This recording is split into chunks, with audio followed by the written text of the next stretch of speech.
ಧರ್ಮಸ್ಥಳದಲ್ಲಿ ಎಸ್ಐಟಿ ನೇತೃತ್ವದಲ್ಲಿ ಶೋಧ ಕಾರ್ಯವನ್ನ ನಡೆಸಲಾಗ್ತಾ ಇದೆ. ಬಯಲಾಗುತ್ತಾ ರತ್ನಗಿರಿ ಬೆಟ್ಟದ ರಹಸ್ಯ. ಪಾಯಿಂಟ್ ನಂಬರ್ 16ರಲ್ಲಿ ಶೋಧ ಕಾರ್ಯವನ್ನ ಈಗ ನಡೆಸಲಾಗ್ತಾ ಇದೆ. ಈಗ ಗುಂಡಿ ಅಗೆಯುವಂತ ಕೆಲಸವನ್ನ ಕಾರ್ಮಿಕರು ನಡೆಸ್ತಾ ಇದ್ದಾರೆ. 16ನೇ ಪಾಯಿಂಟ್ನಲ್ಲಿ ಈಗ ಇವತ್ತು ಅನಾಮಿಕಾ ದೂರುದಾರ ಪಾಯಿಂಟ್ ಮಾಡಿದಾನೆ. ಅಲ್ಲಿ ಸ್ಥಳವನ್ನ ತೋರಿಸಿರುವುದು, ಅಲ್ಲಿ ಕಾರ್ಯಾಚರಣೆಯನ್ನು ನಡೆಸಲಾಗ್ತಾ ಇದೆ. ಹಿಟಾಚಿಯಲ್ಲಿ ಅಗೆಯುವ ಪ್ರಕ್ರಿಯೆಗೆ ಬ್ರೇಕ್ ಬಿದ್ದಿದೆ. ಹಾರೆಪಿಕಾಸಿಯಲ್ಲಿ ಕಾರ್ಮಿಕರು ಗುಂಡಿ ಅಗೆಯುವಂತ ಕೆಲಸವನ್ನ ಮಾಡ್ತಾ ಇದ್ದಾರೆ. ಸ್ಪಾಟ್ ನಂಬರ್ 16 ಬಿಗಿ ಭದ್ರತೆಯನ್ನು ಕೂಡ ಆ ಪ್ರದೇಶಕ್ಕೆ ಕೊಡಲಾಗಿದೆ. ಬಾಹುಬಲಿ ಬೆಟ್ಟದಲ್ಲಿ ಹಲವು ಬದಲಾವಣೆಗಳು ಆಗಿರುವಂತ ಹಿನ್ನೆಲೆಯಲ್ಲಿ ಮಸ್ತಕಾಭಿಷೇಕ ಸಂದರ್ಭದಲ್ಲಿ ಕೆಲ ಬದಲಾವಣೆಗಳು ಆ ಭಾಗದಲ್ಲಿ ಆಗಿದೆ. ಹಾಗಾಗಿ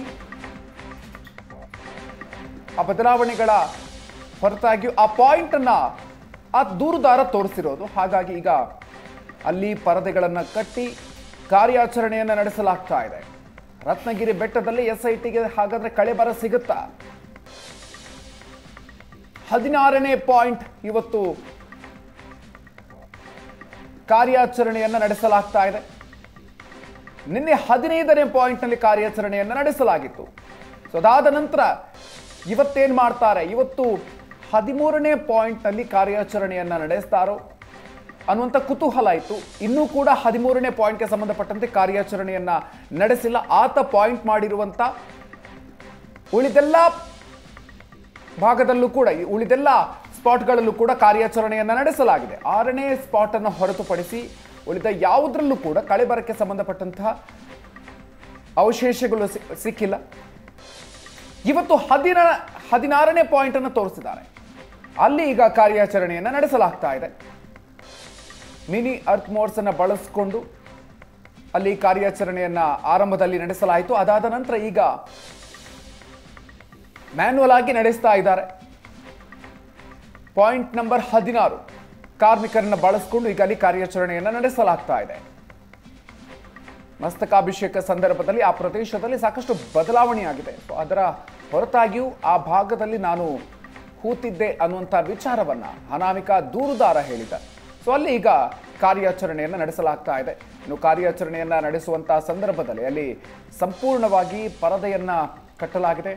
ಒಳಗೆ ನಡೀತಾ ಇರುವಂತಹ ಕಾರ್ಯಾಚರಣೆ ಹೊರಗೆ ಗೊತ್ತಾಗದೇ ಇರುವಂತಹ ರೀತಿಯಲ್ಲಿ ಸಂಪೂರ್ಣವಾಗಿ ಪರದೆಯನ್ನು ಕಟ್ಟಿ ನಡೀತಾ ಇರುವಂತಹ ಕಾರ್ಯಾಚರಣೆ. ಹೆಚ್ಚಿನ ಡೀಟೇಲ್ಸ್ ಕೊಡ್ತಾರೆ ನಮ್ಮ ಪ್ರತಿನಿಧಿ ಭರತ್ರಾಜ್ ಜುದಿಗರ ಸ್ಥಳದಿಂದ ನಮ್ಮ ಜೊತೆಗೆ ನೇರ ಸಂಪರ್ಕದಲ್ಲಿದ್ದಾರೆ. ಭರತ್, ಇದೀಗ ಕಾರ್ಯಾಚರಣೆಯನ್ನ ನಿರಂತರವಾಗಿ ನಡೆಸಲಾಗ್ತಾ ಇದೆ. ಎಷ್ಟೊತ್ತಾಯಿತು ಕಾರ್ಯಾಚರಣೆ ಆರಂಭ ಆಗಿ? ಜೊತೆಗೆ ಯಾವೆಲ್ಲ ರೀತಿಯಲ್ಲಿ ಆ ಒಂದು ಪ್ರದೇಶದಲ್ಲಿ ಭದ್ರತೆಗೆ ಸಂಬಂಧಪಟ್ಟಂತೆ ಕ್ರಮಗಳನ್ನು ಕೈಗೊಳ್ಳಲಾಗಿದೆ? ಏನೇನು ಡೆವಲಪ್ಮೆಂಟ್ ಈ ಕ್ಷಣದಲ್ಲಿ ಆಗ್ತಾ ಇದೆ? ಮಧುಕರ್, ಈಗಾಗಲೇ 16ನೇ ಪಾಯಿಂಟ್ ಅಂತ ಗುರುತಿಸಿರುವಂಥ ಜಾಗ ಏನಿದೆ, ಆ ಜಾಗದಲ್ಲಿ ಕಾರ್ಯಾಚರಣೆ ಆರಂಭ ಆಗಿದೆ. ಆ ಆರಂಭದಲ್ಲಿ JCBಯ ಮೂಲಕ ಸುಮಾರು ಒಂದೂವರೆ ಅಡಿಗಳಷ್ಟು ಆಳಕ್ಕೆ ಅದನ್ನು ಅಗೆಯುವ ಪ್ರಕ್ರಿಯೆಗಳಾಯಿತು. ಆ ಬಳಿಕ ಮ್ಯಾನ್ಯುವಲ್ ಆಗಿ ಒಂದಷ್ಟು ಅಗೆದ್ರು. ಇದೆಲ್ಲ ಪ್ರಕ್ರಿಯೆಗಳಾಗಿ ಸುಮಾರು ಒಂದೂವರೆ ಗಂಟೆ ಆಗಿರಬಹುದು. ಈಗ ಆ ಒಂದು ಜಾಗಕ್ಕೆ ಊಟವನ್ನು, ಕ್ಯಾಟರಿಂಗ್ ವ್ಯವಸ್ಥೆಯ ಮೂಲಕ ಊಟವನ್ನು ತರಲಾಗಿದೆ. ಹಾಗಾಗಿ ಊಟದ ವ್ಯವಸ್ಥೆ ಊಟದ ಪ್ರಕ್ರಿಯೆಗಳು, ಅವರದ್ದು ಊಟ ಎಲ್ಲ ಮುಗಿದ ಬಳಿಕ ಊಟದ ವಿರಾಮದ ನಂತರ ಮತ್ತೆ ಕಾರ್ಯಾಚರಣೆ ಮುಂದುವರಿಬಹುದು. ಇನ್ನು ಕೆಲವೊಂದು ವಿಚಾರಗಳನ್ನು ನಾವು ಈ ಜಾಗದಲ್ಲಿ ವಿಶ್ಲೇಷಣೆ ಮಾಡ್ತಾ ಹೋಗೋದಾದ್ರೆ, ನಾನೀಗ ನಿಂತಿರುವಂಥ ಜಾಗ ಏನಿದೆ, ಇದು ನಾವು ಧರ್ಮಸ್ಥಳಕ್ಕೆ ಬರುವಾಗ ಸಿಗುವಂಥ ಒಂದು ಗೊಮ್ಮಟ ಬೆಟ್ಟ, ಬಾಹುಬಲಿ ಬೆಟ್ಟದ ರಸ್ತೆಯನ್ನು ನಾವು ಗಮನಿಸಬಹುದು. ಮೇಲ್ಭಾಗಕ್ಕೆ ಹೋದ್ರೆ ನಮಗೆ ನೇರವಾಗಿ ಬಾಹುಬಲಿ ಬೆಟ್ಟ ಕಾಣಲಿಕ್ಕೆ ಸಿಗುತ್ತೆ. ಆ ಬಾಹುಬಲಿ ಬೆಟ್ಟದ ನಮ್ಮ ಎಡಭಾಗದಲ್ಲಿ ಒಂದು ದೊಡ್ಡ ಅರಣ್ಯದ ರೀತಿಯಲ್ಲಿ, ಅಂದ್ರೆ ಬಹಳ ಆಳ ಪ್ರದೇಶಕ್ಕೆ ಕಾಡುಗಳು ಬೆಳೆದಂಥ ಜಾಗ. ಆ ಆಳ ಪ್ರದೇಶದಲ್ಲಿ ಬಹಳ ದೊಡ್ಡ ಮಟ್ಟದಲ್ಲಿ ಕಾಡುಗಳು ಬೆಳೆದಿದೆ. ಹಲವಾರು ವರ್ಷಗಳಿಂದ, ಅಂದ್ರೆ ಧರ್ಮಸ್ಥಳ ಅನ್ನುವಂಥ ಈ ಪ್ರದೇಶ ಏನಿತ್ತು, ಆ ವರ್ಷಗಳಿಂದಲೇ ಇಲ್ಲಿನ ಆ ಕಾಡುಗಳು ಬಹಳ ಸಂಪದ್ಭರಿತವಾಗಿ ಈ ಭಾಗದಲ್ಲಿ ಬೆಳೆದಿದ್ದಂಥದ್ದು. ಆ ದಟ್ಟಾರಣ್ಯಗಳ ಮಧ್ಯೆ ಅಭಿವೃದ್ಧಿಯ ಹೆಸರಿನಲ್ಲಿ ಇಲ್ಲಿ ರಸ್ತೆಗಳನ್ನು ಮಾಡಲಾಗಿರುವಂಥದ್ದು. ಈಗ ನಾನು ತೋರಿಸ್ತಾ ಇರುವಂಥ ಜಾಗ, ಇದೇ ಜಾಗದಲ್ಲಿ ಈಗ ಅಗೆತದ ಪ್ರಕ್ರಿಯೆಗಳು ಆರಂಭ ಆಗಿರುವಂಥದ್ದು. ಆ ಜಾಗದ ಬಳಿ ಯಾವೆಲ್ಲ ಡೆವಲಪ್ಮೆಂಟ್ಗಳಾಗಿದೆ ಅನ್ನುವಂಥದ್ದನ್ನು ಗಮನಿಸ್ತಾ ಹೋದ್ರೆ ನೋಡಬಹುದು ನೀವು. ಒಂದು ವಿದ್ಯುತ್ ಪರಿವರ್ತಕ, ಅಂದ್ರೆ ವಿದ್ಯುತ್ ಟ್ರಾನ್ಸ್ಫಾರ್ಮರ್ ಅನ್ನು ನೋಡ್ತಾ ಹೋದ್ರೆ, ಅಂದ್ರೆ ಆತ ಹೇಳ್ತಾ ಇರುವ 11 ವರ್ಷಗಳ ಹಿಂದೆ ಈ ವಿದ್ಯುತ್ ಟ್ರಾನ್ಸ್ಫಾರ್ಮರ್ಗಳು, ವಿದ್ಯುತ್ ಕಂಬಗಳೆಲ್ಲ ಇತ್ತ, ಅಂದ್ರೆ ಕೆಲವೊಂದು ಚೇಂಜಸ್ಗಳು ಖಂಡಿತವಾಗಿ ಖಂಡಿತವಾಗ್ಲೂ ಕೂಡ ಆಗಿದೆ. ಈ ವಿದ್ಯುತ್ ಟ್ರಾನ್ಸ್ಫಾರ್ಮರ್ಗಳನ್ನು ನಾವು ಗಮನಿಸ್ತಾ ಹೋದ್ರೆ ಕೆಲವೊಂದು ಅಭಿವೃದ್ಧಿಗಳ ಕಾರಣಕ್ಕಾಗಿ ಮತ್ತು ಬೇರೆ ಬೇರೆ ರೀತಿಯಾಗಿ ಅಂದ್ರೆ ಮೇಲ್ಭಾಗಕ್ಕೆ ವಿದ್ಯುತ್ ಸಪ್ಲೈ ಆಗಬೇಕು, ವಿದ್ಯುತ್ ಪೂರೈಕೆ ಆಗಬೇಕು, ಅಲ್ಲಿ ಒಂದಷ್ಟು ಏನೋ ಗೊಮ್ಮಟೇಶ್ವರನ ಮೂರ್ತಿ ಇದೆ, ಆ ಭಾಗಕ್ಕೆ ವಿದ್ಯುತ್ ಪೂರೈಕೆಗಾಗಿ ಇಲ್ಲಿ ಈ ರೀತಿಯಾದಂತಹ ಒಂದಷ್ಟು ಪರಿವರ್ತಕಗಳನ್ನು ಅಳವಡಿಸಿ ಹೈಟೆಕ್ ಆಗಿ ವಿದ್ಯುತ್ ಸಪ್ಲೈ ಆಗ್ತಾ ಇರುವಂತದ್ದು. ಇನ್ನೊಂದು ಕಂಬವನ್ನ ನಾನು ತೋರಿಸ್ತಾ ಇರುವಂತದ್ದು ಈ ವಿದ್ಯುತ್ ಕಂಬ ಏನಿದೆ, ಈ ವಿದ್ಯುತ್ ಕಂಬದ ಅಡಿಯ ಭಾಗದಲ್ಲೇ, ಈ ವಿದ್ಯುತ್ ಕಂಬದ ಕೇವಲ 30 ಮೀಟರ್ ಒಂದು ಡಿಸ್ಟೆನ್ಸ್ ನಲ್ಲಿ ಈಗ ಅಗೆತದ ಪ್ರಕ್ರಿಯೆಗಳು ಆರಂಭ ಆಗಿರುವಂತದ್ದು. ಒಂದು ಒಣಗಿದ ಮರ ಇದೆ, ಆ ಒಣಗಿದ ಮರದ ಕೆಳಭಾಗದಲ್ಲಿ ಈ ಅಗೆಯುವಂತ ಪ್ರಕ್ರಿಯೆಗಳು ಆರಂಭ ಆಗಿರುವಂತದ್ದು. ಅಂದ್ರೆ ಇದನ್ನೆಲ್ಲ ಯಾಕೆ ತೋರಿಸ್ತಾ ಇದ್ದೀನಿ ಅಂದ್ರೆ ಸುಮಾರು ವರ್ಷಗಳ ಹಿಂದೆ ಇಲ್ಲಿ ಒಂದಷ್ಟು ಡೆವಲಪ್ಮೆಂಟ್ಗಳು ಆದ ರೀತಿಯಲ್ಲಿ ಕಾಣ್ತಾ ಇದೆ. ಒಂದು ವೇಳೆ ಆತನೇ ಹೇಳುವಂತೆ ಇಲ್ಲಿ ಮೃತದೇಹಗಳನ್ನು ಹೂತಿಟ್ಟಿದ್ದರೂ ಕೂಡ ಈ ಸಂದರ್ಭಗಳಲ್ಲಿ ಅಂದ್ರೆ 11 ವರ್ಷಗಳ ಬಳಿಕ ಅದು ಮತ್ತೆ ಸಿಗಲಿಕ್ಕೆ ಸಾಧ್ಯವಾ ಅನ್ನುವಂಥ ಪ್ರಶ್ನೆ ಅಂತೂ ಖಂಡಿತವಾಗ್ಲೂ ಉದ್ಭವಿಸುತ್ತೆ. ಅದನ್ನ ವಿವರಣೆ ಮಾಡ್ತಾ ಹೋದ್ರೆ ನಮ್ಗೆ ಗೊತ್ತಿರಬಹುದು, ಪ್ರತಿ 12 ವರ್ಷಕ್ಕೊಮ್ಮೆ ನಡೆಯುವಂತಹ ಮಹಾಮಸ್ತಕಾಭಿಷೇಕ, ಧರ್ಮಸ್ಥಳದ ಗೊಮ್ಮಟ ಬೆಟ್ಟದಲ್ಲಿರುವಂತಹ ಬಾಹುಬಲಿಗೆ ನಡೆಯುವಂತಹ ಮಹಾಮಸ್ತಕ ಅಭಿಷೇಕದ ಕಾರಣಕ್ಕಾಗಿ ಈ ಜಾಗವನ್ನ, ಈ ರಸ್ತೆಯನ್ನ ಅನೇಕ ಸಂದರ್ಭಗಳಲ್ಲಿ ಅಭಿವೃದ್ಧಿ ಮಾಡಲಾಗಿದೆ. ಸಣ್ಣದಾಗಿದ್ದಂಥ ರಸ್ತೆ ಒಂದಷ್ಟು ಡೆವಲಪ್ಮೆಂಟ್ ಆಗಿದೆ, ಸಣ್ಣ ರಸ್ತೆಯನ್ನ ಬಹಳ ಅಗಲಕ್ಕೆ ಮಾಡಲಾಗಿದೆ. ಅಗಲವನ್ನ ಮಾಡೋದರ ಜೊತೆಗೆ ಮೇಲ್ಭಾಗದ ಗೊಮ್ಮಟ ಬೆಟ್ಟ ಏನಿದೆ, ಮೇಲ್ಭಾಗದ ಗೊಮ್ಮಟ ಬೆಟ್ಟದಲ್ಲಿ ಹೆಚ್ಚು ಜನ ನಿಲ್ಲುವಂಥ ಜಾಗಗಳಿಲ್ಲ, ಹೆಚ್ಚು ವಾಹನಗಳು ಕೂಡ ನಿಲ್ಲಿಕ್ಕೆ ಅವಕಾಶಗಳಿಲ್ಲ. ಆಗ ಏನು ಮಾಡ್ತಾರೆ ಅಂದರೆ ಈ ಒಂದು ಸುತ್ತಮುತ್ತಲಿನ ಪ್ರದೇಶಗಳ ಜಾಗಗಳೇನಿದೆ ಅಂತಹ ಜಾಗಗಳ ಪಕ್ಕದಲ್ಲಿರುವಂಥ ಸ್ವಲ್ಪ ಸ್ಲೋಪ್ ಜಾಗಗಳಲ್ಲಿ ಗುಡ್ಡ ಪ್ರದೇಶಗಳಿಗೆ ಮಣ್ಣನ್ನು ತುಂಬಿಸಿ ಅದನ್ನು ಒಂದು ರೀತಿ ಸಮತಟ್ಟು ಮಾಡುವಂಥ ಪ್ರಕ್ರಿಯೆಗಳು ನಡೆಯುತ್ತೆ. ಆ ರೀತಿ ಸಮತಟ್ಟು ಮಾಡಿದಾಗ ಒಂದು ಸಂದರ್ಭಗಳಲ್ಲಿ ಕೆಲವೊಂದು ವಾಹನಗಳನ್ನು ನಿಲ್ಲಿಸಲಿಕ್ಕೆ ಅಲ್ಲಿ ವ್ಯವಸ್ಥೆಗಳಾಗುವಂಥದ್ದು. ಹೀಗೆ ಬೇರೆ ಬೇರೆ ಕಾರಣಗಳಿಂದ ಇಲ್ಲಿನ ಭೌಗೋಳಿಕ ವಿನ್ಯಾಸಗಳು ಬದಲಾಗ್ತಾ ಹೋಗಿದೆ. ಹೌದು, ನಿಜಕ್ಕೂ ಕೂಡ, ಯಾಕಂದ್ರೆ ಆತ ಹೇಳುವಂತೆ ಇದು ಕಾಡು ಪ್ರದೇಶವೇ ಹೌದು, ಕಾಡಿನ ರೀತಿಯಲ್ಲೇ ಇದೆ. ಸುಮಾರು ವರ್ಷಗಳ ಹಿಂದೆ ನಾವು 1995ರಿಂದ 2014 19 ವರ್ಷಗಳ ಆತನ ಬದುಕಿನ ದಾರಿಯನ್ನ ನೋಡ್ತಾ ಹೋದ್ರು ಕೂಡ ಅಷ್ಟೇ. ಇಲ್ಲಿ ಆತ ಸ್ವಚ್ಛತಾ ಕಾರ್ಮಿಕನಾಗಿದ್ದ, ಧರ್ಮಸ್ಥಳದಲ್ಲಿ ಕೆಲಸ ಮಾಡ್ತಾ ಇದ್ದ. ಇಂತಹ ಕೆಲಸಗಳ ಸಂದರ್ಭದಲ್ಲಿ ತಾನು ಮೃತದೇಹಗಳನ್ನು ಹೂತಿಟ್ಟಿದ್ದಾಗೆ ಆತ ಹೇಳ್ತಾನೆ. ಇಲ್ಲಿ ಪ್ರವಾಸಿಗರು ಬರ್ತಾರೆ, ಅನೇಕ ಜನ ಭಕ್ತರು ಗೊಮ್ಮಟ ಬೆಟ್ಟವನ್ನು ನೋಡ್ಲಿಕ್ಕೋಸ್ಕರ ಬರ್ತಾರೆ. ಹಾಗಾಗಿ ಆ ಸಂದರ್ಭಗಳಲ್ಲೂ ಕೂಡ ಅಂಥದ್ದೇ ಪರಿಸ್ಥಿತಿ ಇತ್ತು. ಆ ಸಂದರ್ಭಗಳಲ್ಲಿ ಬಹಳ ಹತ್ತಿರದ ಜಾಗಗಳಲ್ಲಿ ಈ ರೀತಿಯಾಗಿ ಮೃತದೇಹಗಳನ್ನು ಹೂಳುವಂಥದ್ದು ಸಾಧ್ಯವಾ ಅನ್ನುವಂಥ ಪ್ರಶ್ನೆ ಒಂದು ಪಾರ್ಟ್. ಆದರೆ ಯಾಕಂದ್ರೆ ರಸ್ತೆಯ ಬಹಳ ಸಮೀಪಗಳಲ್ಲಿ ಒಂದು ಗೌಪ್ಯವಾಗಿ ನಡೆಸುವಂತಹ, ರಹಸ್ಯವಾಗಿ ನಡೆಯುವಂತಹ ಪ್ರಕ್ರಿಯೆಗಳಲ್ಲಿ ಬಹಳ ರಸ್ತೆಗೆ ಸಮೀಪವಾಗಿ ಈ ರೀತಿ ಮೃತದೇಹಗಳನ್ನು ಹೂಳಲು ಸಾಧ್ಯವಾ ಅನ್ನುವಂಥ ಪ್ರಶ್ನೆ ಒಂದು ಭಾಗವಾದರೆ, ಒಂದು ವೇಳೆ ಆತ ಹೂತಿಟ್ಟಿದ್ದರೂ ಕೂಡ, ಯಾಕಂದ್ರೆ ಆತ ಮಾಡ್ತಾ ಇರುವಂತಹ ಆರೋಪಗಳನ್ನ ಯಾರೂ ಕೂಡ ತಳ್ಳಿ ಹಾಕ್ತಾ ಇಲ್ಲ. SITಯ ಹಾದಿಯಾಗಿ ಸಾರ್ವಜನಿಕರು ಪಬ್ಲಿಕ್ ಡೊಮೈನ್ನಲ್ಲೂ ಕೂಡ ಆರೋಪಗಳ ಬಗ್ಗೆ ಸಹಜವಾದ ಚರ್ಚೆಗಳಿದೆ, ಬಹಳ ಗಂಭೀರವಾಗಿ ಜನ ತೆಗೆದುಕೊಂಡಿದ್ದಾರೆ. ಹಾಗಾಗಿ ಆತನ ಚರ್ಚೆಗಳನ್ನು ನಾವು, ಆತನ ಆರೋಪಗಳ ಬಗ್ಗೆ ನಾವು ವಿಶ್ಲೇಷಣೆಗಳನ್ನಷ್ಟೇ ಮಾಡಬಹುದೇ ವಿನಃ ಅದು ಸುಳ್ಳು ಅಥವಾ ಅದರಲ್ಲಿ ಸತ್ಯ ಇದೆಯಾ ಇಲ್ವಾ ಅನ್ನುವಂಥ ಪ್ರಶ್ನೆಗಳನ್ನ ನಮ್ಮೊಳಗೆ ಉದ್ಭವಿಸುವಂಥದ್ದಕ್ಕಿಂತ ಹೆಚ್ಚಾಗಿ ಒಂದು ತನಿಖಾ ಸಂಸ್ಥೆ ಅದನ್ನ ಬಹಳ ಪ್ರಾಮಾಣಿಕವಾಗಿ ಮತ್ತು ಆತನ ಅಷ್ಟು ದೂರುಗಳನ್ನು ಗೌರವಿಸಿಕೊಂಡು ನಡೆಸ್ತಾ ಇರುವಂಥ ಪ್ರಕ್ರಿಯೆಗಳನ್ನ ಯಾವ ಕಾರಣಕ್ಕೂ ಕೂಡ, ಯಾಕಂದ್ರೆ ಅದರಲ್ಲಿ ಒಂದಷ್ಟು ವಿಶ್ಲೇಷಣೆಗಳನ್ನ ಭೌಗೋಳಿಕ ಕಾರಣಗಳಿಗಾಗಿ ನಾವು ಮಾಡಬಹುದು. ಇಲ್ಲಿ ಬದಲಾದ ಸನ್ನಿವೇಶಗಳಲ್ಲಿ, ಬದಲಾದ ಪರಿಸ್ಥಿತಿಗಳಲ್ಲಿ ಈ ಜಾಗದಲ್ಲಿ ಆತ ಹೂಟಿಟ್ಟಿದ್ದರೂ ಕೂಡ ಅಲ್ಲಿ ಮೃತದೇಹ ಸಿಗಬಹುದು. ಯಾಕಂದ್ರೆ ನಾವು 13ನೇ ಪಾಯಿಂಟ್ನ ಬಗ್ಗೆ ವಿಶ್ಲೇಷಣೆ ಮಾಡ್ತಾ ಹೇಳ್ತಾ ಇದ್ದೆ. 10 ಅಡಿಗಳಷ್ಟು ಅಲ್ಲಿ ಮಣ್ಣು ತುಂಬಿಸಿದ್ದಾರೆ, ಅಲ್ಲಿ ಡ್ಯಾಮ್ಗಳು ಬಂದಿದೆ, ವಿದ್ಯುತ್ ಪರಿವರ್ತಕಗಳು ಬಂದಿದೆ, ಅದರ ಜೊತೆಗೆ ಆ ಸ್ನಾನಘಟ್ಟದ ನವೀಕರಣ ಆಗಿದೆ, ಇಂಟರ್ಲಾಕ್ಗಳನ್ನು ಅಳವಡಿಸಲಾಗಿದೆ, ಆಳೆತ್ತರದ ಗೋಡೆಗಳನ್ನು ಕಟ್ಟಲಾಗಿದೆ ಅನ್ನುವಂಥದ್ದು. ಹಾಗಾದ್ರೆ ಈಗ ಇರುವಂಥ ಜಾಗ ಸಮುದ್ರ ಮಟ್ಟದಿಂದ ಭಾರಿ ಅನೇಕ ಅಡಿಗಳಷ್ಟು ಎತ್ತರಕ್ಕಿರುವಂಥ, 100 ಅಡಿಗಳು ಸಮುದ್ರ ಮಟ್ಟದಿಂದ ಎತ್ತರದಲ್ಲಿರುವಂಥ ಜಾಗ.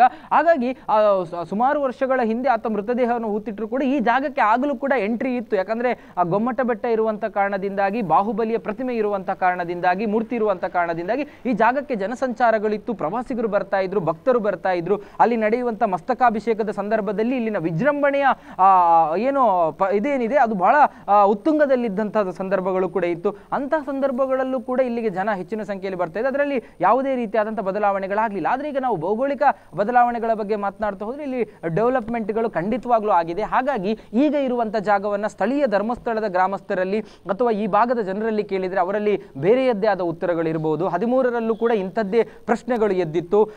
ಒಂದು ವೇಳೆ ಮೃತದೇಹಗಳನ್ನು ಹೂತಿಟ್ಟಿದ್ರೆ ಅಲ್ಲಿ ಮೃತದೇಹಗಳು ಸಿಗೋಕೆ ಸಾಧ್ಯವಾ ಅನ್ನುವಂಥ ಪ್ರಶ್ನೆ. ಒನ್ಸ್ ಅಗೇನ್ ಈ ಜಾಗದಲ್ಲೂ ರತ್ನಗಿರಿಯ ರಹಸ್ಯವನ್ನ ಈ ಒಂದು ಬಯಲು ಮಾಡುವಂತಹ ಕಾಲ ಬಂದಿದೆ. ಆ ಒಂದು SIT ಟೀಮ್ ಇಲ್ಲಿಗೆ ಬಂದಿದೆ. ಇನ್ನು ನಾವು ಬೇರೆ ಬೇರೆ ರೀತಿಯ ವಿಶ್ಲೇಷಣೆಗಳನ್ನು ಮಾಡ್ತಾ ಹೋದರೆ ಆರಂಭದಿಂದ 1ರಿಂದ 13ನೇ ಪಾಯಿಂಟ್ಗಳು ಧರ್ಮಸ್ಥಳದ ಮಂಜುನಾಥ ಸ್ವಾಮಿ ದೇವಸ್ಥಾನದಿಂದ ಬಹಳ ದೂರದಲ್ಲಿತ್ತು. ನೇತ್ರಾವತಿ ನದಿ ಮಂಜುನಾಥನ ಸಾನ್ನಿಧ್ಯಕ್ಕೆ ಬರುವಂತಹ ಭಕ್ತರು ಆರಂಭದಲ್ಲಿ ಬರುವಂಥದ್ದು ನೇತ್ರಾವತಿಯ ಸನ್ನಿಧಾನಕ್ಕೆ. ನೇತ್ರಾವತಿಯಲ್ಲಿ ಪುಣ್ಯ ಸ್ನಾನವನ್ನ ಮಾಡಿ ಮತ್ತೆ ಮಂಜುನಾಥನ ದರ್ಶನವನ್ನ ಪಡಿತಾರೆ. ಆ ನೇತ್ರಾವತಿ ಸ್ನಾನಘಟ್ಟದ ಸಮುದ್ರ ನದಿಯ ತಟದ ಭಾಗಗಳಲ್ಲಿ 8 ಪಾಯಿಂಟ್ಗಳನ್ನು ಆತ ಗುರುತಿಸಿದ್ದ. ಆ ಬಳಿಕದ 8ರಿಂದ 9ರಿಂದ 12 ಪಾಯಿಂಟ್ಗಳನ್ನು ಆತ ಏನು ಕಾಡಿನ ಮಧ್ಯಭಾಗದಲ್ಲಿ ಬಂಗ್ಲೆಗುಡ್ಡೆಯ ಕಾಡಿನ ಮಧ್ಯಭಾಗದಲ್ಲಿ ಗುರುತಿಸ್ತಾನೆ. ರಸ್ತೆಯ ಬದಿಭಾಗಗಳಲ್ಲಿ ಗುರುತಿಸ್ತಾನೆ. 13ನೇ ಜಾಗ ಇವತ್ತಿಗೂ ಕೂಡ ಈಗಲೂ ಕೂಡ ರಹಸ್ಯವಾಗಿ ಉಳಿದಿರುವಂತಹ ಜಾಗ. ಅಲ್ಲಿಂದ ಮತ್ತೆ ಧರ್ಮಸ್ಥಳದ ದ್ವಾರದಿಂದ 2-3 ಕಿಲೋಮೀಟರ್ ದೂರದಲ್ಲಿರುವಂತಹ ಬೋಳಿಯಾರು ಕಲ್ಲೇರಿ ಜಾಗಗಳಲ್ಲಿ ಮತ್ತೆ ಜಾಗ ಗುರುತಿಸ್ತಾನೆ.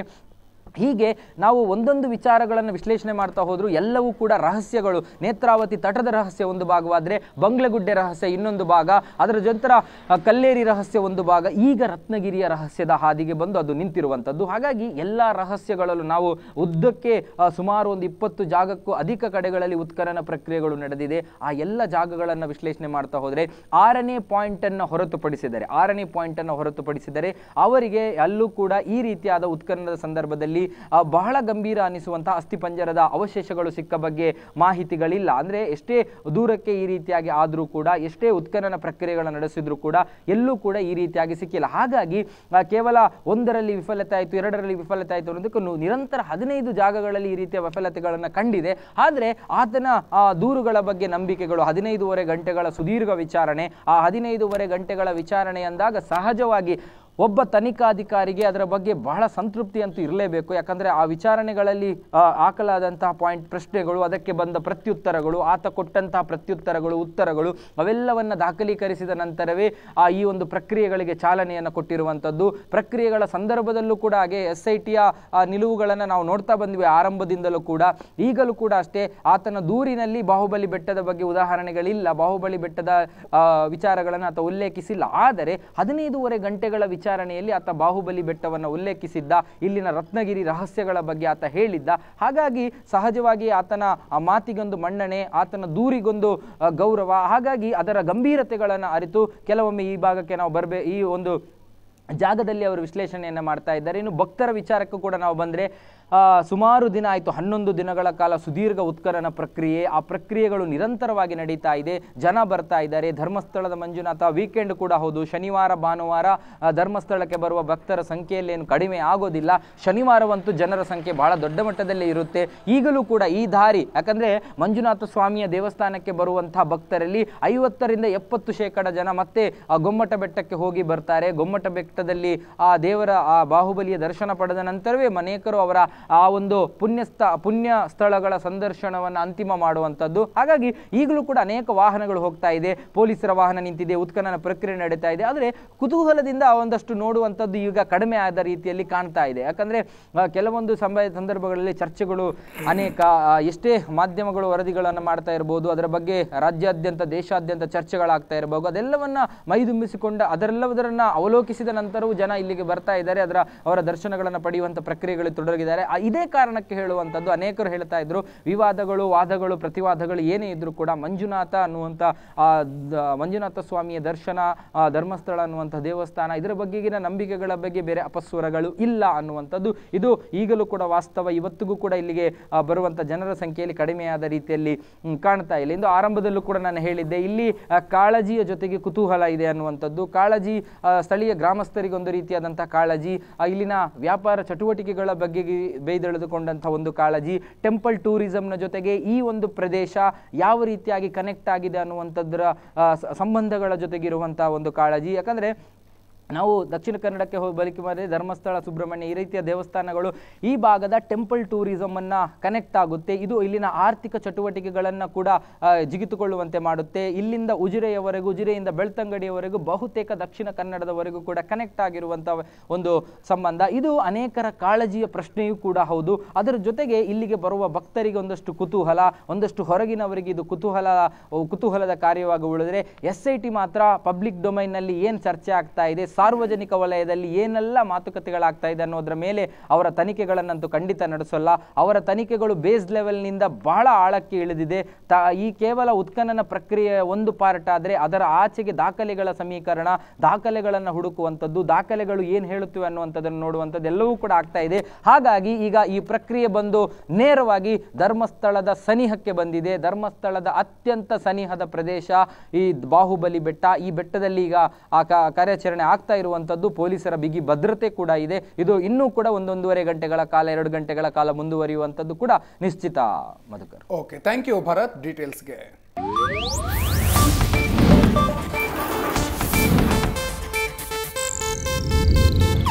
ಇದು ಏಷ್ಯಾನೆಟ್ ನ್ಯೂಸ್ ನೆಟ್ವರ್ಕ್ ಪ್ರಸ್ತುತಿ.